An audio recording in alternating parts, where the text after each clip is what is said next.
بسم اللہ الرحمن الرحیم۔ بسم اللہ الرحمن الرحیم۔ عزیز طلبہ اکرام، ہمارا ریاض الصالحین کا سبق نمبر 33 ہے۔ گزشتہ سبق کے اندر آپ کے سامنے باب المراقبہ کے حوالے سے 4 احادیث پڑھی گئی تھی۔ اب ہم مزید اس باب کے آخری 4 احادیث کے بارے میں پڑھیں گے، یعنی حدیث نمبر 65، 66، 67 اور 68 کے بارے میں۔ سب سے پہلے عبارت پڑھتے ہیں، اس کے بعد ترجمہ اور تشریح کریں گے۔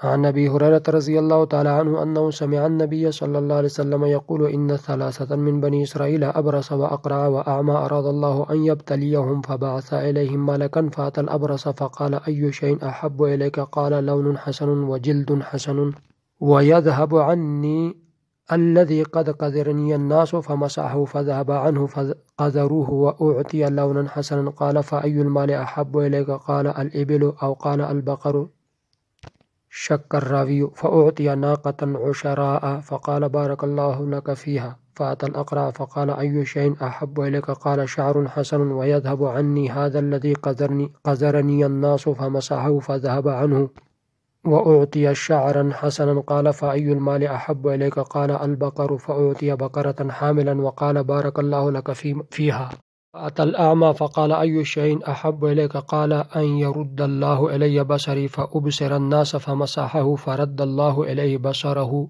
قال فأي المال أحب إليك قال الغنم فأعطي شاة والدا فأنتج هذان وولد هذا فكان لهذا واد من الإبل ولهذا واد من البقر ولهذا واد من الغنم ثم إنه أتى الأبرص في صورته وهيئته فقال رجل مسكين قد انقطعت بي الحبال في سفري فلا بلاغ لي اليوم إلا بالله ثم بك أسألك بالذي أعطاك اللون الحسن والجلد الحسن والمال بعيرا أتبلغ به في سفري فقال الحقوق كثيرة فقال كأني أعرفك ألم تكن أبرص يقذرك الناس فقيرا فأعطاك الله فقال إنما ورثت هذا المال كابرا عن كابر فقال إن كنت كاذبا فصيرك الله إلى ما كنت وأتى الأقرع في صورته وهيئته فقال له مثل ما قال لهذا ورد عليه مثل ما رد هذا فقال إن كنت كاذبا فصيرك الله إلى ما كنت وأتى الأعمى في صورته وهيئته فقال رجل مسكين وابن سبيل انقطعت بي الحبال في سفري فلا بلاغ لي اليوم إلا بالله ثم بك أسألك بالذي رد عليك بصرك شاة أتبلغ بها في سفري فقال قد كنت أعمى فرد الله إلي بصري فخذ ما شئت ودع ما شئت فوالله ما أجهدك اليوم بشيء أخذته لله عز وجل فقال أمسك مالك فإنما ابتلیتم فقد رضی اللہ عنک وسخط على صاحبیک متفق علیہ۔ عن ابی یعلی شداد بن اوس رضی اللہ تعالی عنہ عن النبی صلی اللہ علیہ وسلم قال القیس من دان نفسه وعمل لما بعد الموت والعاجز من اتبع نفسه هواها وتمنى على الله رواه الترمذی۔ عن ابی ہریرہ رضی اللہ تعالی عنہ قال قال رسول اللہ صلی اللہ علیہ وسلم من حسن اسلام المرء تركه ما لا يعنيه۔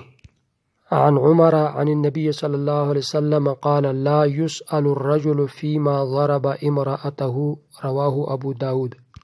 عزیز طلبہ اکرام، آپ کے سامنے 4 احادیث پڑھی گئی ہے۔ سب سے پہلے ہم ترجمہ کرتے ہیں۔ پہلی روایت کا ترجمہ یعنی حدیث نمبر 65۔ حضرت ابو ہریرہ رضی اللہ تعالی عنہ فرماتے ہیں کہ میں نے نبی اکرم صلی اللہ علیہ وسلم کو فرماتے ہوئے سنا کہ بنی اسرائیل کے 3 آدمی کوڑی، گنجا، اندھا کو اللہ تعالیٰ نے آزمانے کا ارادہ فرمایا، پس ان کے پاس ایک فرشتہ بھیجا۔ وہ فرشتہ کوڑی کے پاس آیا اور اس سے پوچھا تجھے کون سی چیز سب سے زیادہ پسند ہے؟ اس نے جواب دیا اچھا رنگ، خوبصورت جسم اور مجھ سے وہ تکلیف دور ہو جس کی وجہ سے لوگ مجھ سے نفرت کرتے ہیں۔ فرشتے نے اس کے جسم پر ہاتھ پھیرا، اس سے وہ تکلیف جاتی رہی جس کی وجہ سے لوگ اس سے نفرت کرتے تھے۔ اس کو خوبصورت رنگ دے دیا گیا۔ پھر فرشتے نے کہا تمہیں کون سا مال تمام مالوں میں سے زیادہ پسندیدہ ہے؟ اس نے کہا اونٹ یا گائیں، راوی کو اس میں شک ہے۔ تو اللہ تعالیٰ کی طرف سے اس کو 10 ماہ کی 10 ماہ کی گابن اونٹنی دے دی گئی۔ پھر فرشتے نے دعا دی بارک اللہ لک فیہا، اللہ تعالیٰ تمہیں اس میں برکت عنایت فرمائے۔ پھر وہ فرشتہ گنجے کے پاس آیا اور اس سے پوچھا تجھے کون سی چیز سب سے زیادہ پسند ہے؟ اس نے کہا اچھے مال اور یہ کہ مجھ سے یہ تکلیف دور ہو جائے جس کی بنا پر لوگ مجھ سے نفرت کرتے ہیں۔ فرشتے نے اس کے سر پر ہاتھ پھیرا جس سے اس کا گنجا پن صحیح ہو گیا اور اس کو خوبصورت بال مل گئے۔ پھر فرشتے نے کہا تمہیں کون سا مال زیادہ پسند ہے؟ اس نے کہا گائیں، تو اس کو ایک حاملہ گائیں دے دی گئی۔ فرشتے نے اس کو دعا دی بارک اللہ لک فیہا کہ اللہ تعالیٰ تمہیں اس مال میں برکت عطا فرمائے۔ پھر وہ اندھے کے پاس آیا اور اس سے پوچھا تمہیں کون سی چیز سب سے زیادہ پسند ہے؟ اس نے کہا اللہ تعالیٰ میری نگاہ مجھے واپس کر دیں تاکہ میں لوگوں کو دیکھ سکوں۔ فرشتے نے اس کی آنکھوں پر ہاتھ پھیرا، اللہ تعالیٰ نے اس کی بینائی واپس کر دی۔ پھر فرشتے نے کہا تمہیں اموال میں سے کون سا مال سب سے زیادہ پسندیدہ ہے؟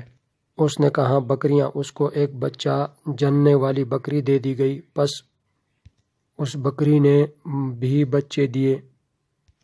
پس ایک کے لیے اونٹوں کی وادی تھی، دوسرے کے لیے گائیں کی وادی اور تیسرے کے لیے بکریاں بھی وادی کو پر کرنے والی تھی۔ پھر معاملہ یہ ہوا کہ وہ فرشتے کوڑی کے پاس اپنی پہلی حیت اور صورت میں گیا اور کہا میں ایک مسکین اور غریب آدمی ہوں، میرے سفر کے تمام ذرائع ختم ہو چکے ہیں، اب میرے لیے آج کے دن گھر پہنچنے کا اللہ تعالیٰ کے سوا اور پھر تیرے سوا کوئی ذریعہ نہیں، اس لیے میں تم سے اللہ کے نام پر سوال کرتا ہوں جس نے تجھے اچھا رنگ اور خوبصورت کھال اور مال عنایت فرمائے۔ میں تم سے ایک اونٹ مانگتا ہوں جس کے ذریعے میں منزل مقصود تک پہنچ جاؤں۔ اس نے جواب دیا میرے ذمہ بہت سے حقوق ہیں۔ فرشتے نے اسے کہا گویا میں تجھے پہچانتا ہوں، کیا تو وہی نہیں جس کے جسم پر سفید برس کے داغ تھے؟ لوگ تجھ سے نفرت کرتے تھے اور تو فقیر و محتاج تھا، اللہ تعالیٰ نے تجھے مال سے نوازا۔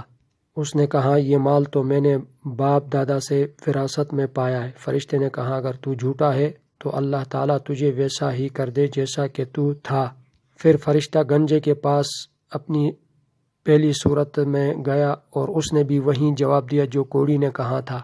اس پر فرشتے نے کہا اگر تو جھوٹا ہے تو اللہ تعالیٰ تجھے اس طرح کر دیں جس طرح پہلے تھا۔ پھر اندھے کے پاس نابینا بن کر گیا اور کہا میں ایک مسکین اور مسافر ہوں اور سفر کے تمام ذرائع ختم ہو گئے ہیں، اب منزل تک پہنچنا اللہ کی مدد اور پھر تیرے سہارے کے سوا ممکن نہیں۔ میں تم سے اللہ کا واسطہ دے کر سوال کرتا ہوں جس نے تیری نگاہ واپس کی، مجھے ایک بکری عنایت کرو تاکہ میں اپنی منزل مقصود تک پہنچ سکوں۔ تو اس آدمی نے کہا میں اندھا تھا، اللہ نے مجھے بینا کر دیا، میرے اس مال میں سے جو آپ چاہتے ہیں وہ لے لے۔ فرشتے نے کہا اپنے مال کو تم اپنے پاس ہی رکھو، بلا شبہ تمہاری آزمائش کی گئی جس میں اللہ تم سے راضی ہوا اور تمہارے دونوں ساتھیوں پر ناراض ہو گیا۔ دوسری روایت کا ترجمہ یعنی حدیث نمبر 66۔ حضرت ابو یعلا شداد بن اوس رضی اللہ تعالی عنہ سے روایت ہیں کہ نبی اکرم صلی اللہ علیہ وسلم نے ارشاد فرمایا عقل مند وہ ہیں جو اپنے نفس کو متع رکھیں اور موت کے بعد آنے والی زندگی کے لیے تیاری کریں، اور بے وقوف وہ ہیں جس نے خواہشات نفسانی کی پیروی کی اور اللہ تعالیٰ سے بڑی بڑی آرزوئیں اور تمنائیں کی۔ تیسری روایت کا ترجمہ حدیث نمبر 67۔ حضرت ابو ہریرہ رضی اللہ تعالیٰ عنہ روایت کرتے ہیں کہ رسول اللہ صلی اللہ علیہ وسلم نے ارشاد فرمایا آدمی کے اسلام کی خوبی اس کا بے فائدہ کاموں کو ترک کر دینا ہے۔ آخری روایت کا ترجمہ حضرت عمر رضی اللہ تعالیٰ عنہ سے روایت ہے کہ نبی اکرم صلی اللہ علیہ وسلم نے فرمایا آدمی سے یہ نہ پوچھا جائے گا کہ اس نے کس وجہ سے اپنی بیوی کو مارا۔ اب ہم عبارت حل کرتے ہیں۔ سب سے پہلی روایت کے اندر جو الفاظ ہیں الناقۃ العشراء، ناقۃ العشراء حاملہ اونٹنی کو کہا جاتا ہے۔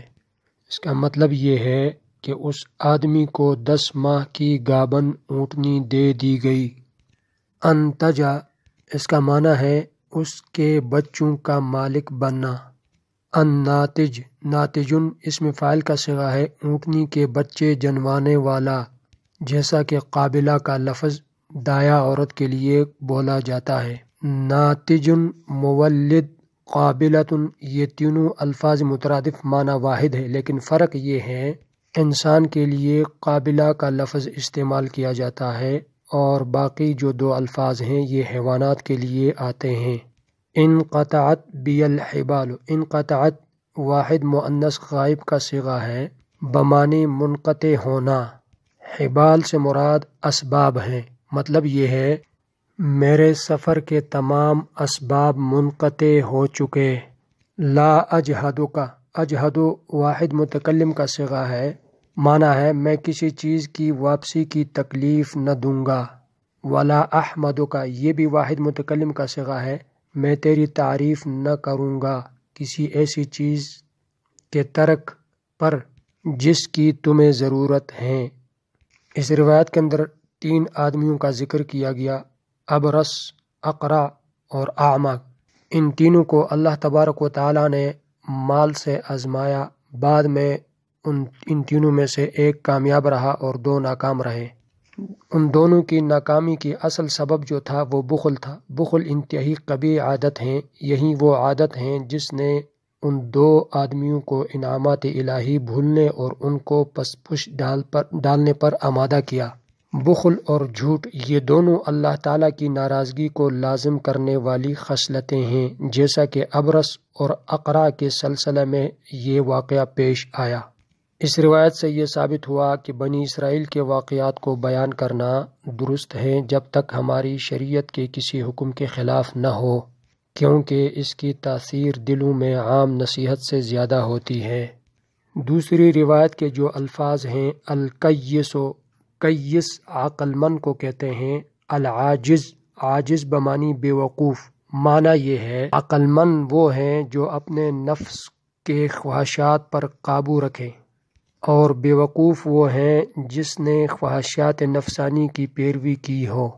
اس روایت سے بھی یہ ثابت ہوا نفس اور اس کے محاسبہ میں پوری احتیاط کرنی چاہیے اور بندگی کے لوازمات کو سر انجام دینا چاہیے۔ تیسری روایت کے جو الفاظ ہیں، من حسن اسلام المرء، اس کا مطلب ہے یعنی آدمی کے اسلام کی کمال اور استقامت کو اختیار کرنا اور لا یعنی باتوں کو ترک کر دینا چاہیے۔ اس روایت سے بھی یہ مسئلہ ثابت ہوا کہ آدمی کو اس کام میں مشغول ہونا چاہیے جس میں اس کے معاش و معاد کی بھلائی ہو، اور ان کاموں سے اعتراض کرنا چاہیے جو نہ اس کے لیے فائدہ مند ہو اور نہ اس کی ضرورت ہو۔ آخری روایت کے جو الفاظ ہیں، لا يسأل الرجل فيما ضرب امرأته، مطلب یہ ہے کہ آدمی سے یہ نہ پوچھا جائے گا کہ اس نے کس وجہ سے اپنی بیوی کو مارا، کیونکہ بعض اوقات یہ ضرب ایسے اسباب کی وجہ سے پیش آتی ہے جن کا تذکرہ کرنا ناپسند کرتا ہے یا جس کا چھپانا ہی بہتر ہے۔ یہ بات اللہ تبارک و تعالیٰ کی نگہبانی کے سپرد کر دینی چاہیے۔ اس سے یہ مسئلہ ثابت ہوا کہ اگر عورت خاوند کی نافرمان ہو تو اس کو بطور تادیب مارنا جائز ہے۔ آج کا ہمارا سبق مکمل ہوا، جس کا خلاصہ یہ ہے۔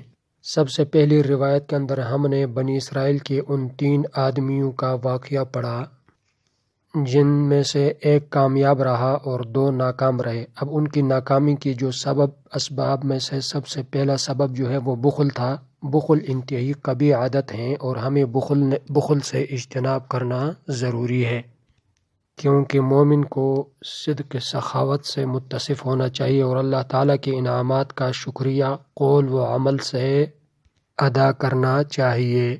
دوسری روایت سے یہ ثابت ہوا کہ اصل عقل مند وہ آدمی ہے جو اپنے مرنے کے بعد آنے والی زندگی کے لیے دنیا کے اندر نیک عمل کرتا ہو، اور تیسری روایت سے یہ بات ثابت ہو گئی آدمی کو اس کام میں مشغول ہونا چاہیے جس میں اس کے معاش و معاد کی بھلائی ہو، اور بے فضول کاموں سے اعتراض کرنا ضروری ہے۔ آخری روایت سے یہ مسئلہ ثابت ہوا مرد عورت کو ایک دوسرے کے راز کی حفاظت کرنی چاہیے۔